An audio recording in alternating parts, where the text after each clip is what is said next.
ভোকালটা শোনাই। তোমার চরণ তলে করি আমরা প্রার্থনা, সবাই তোমার সন্তান মাগো, কাউকে বিনাশ করো না। রক্ষা করো মাগো তুমি বেগদূত ডালা, অকালে ডোবে না যেন কারো জীবন বেলা গো, কারো জীবন বেলা গো, কারো জীবন বেলা।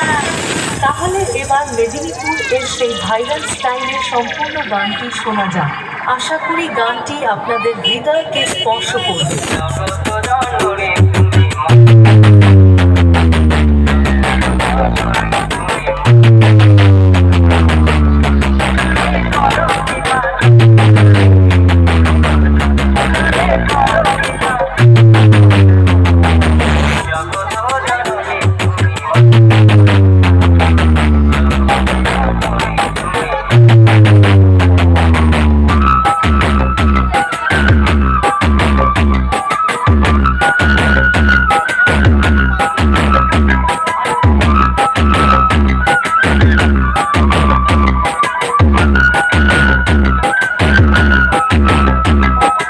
Ashok sound present Kakdwip Singh, SK remix, Nandakumar Singh.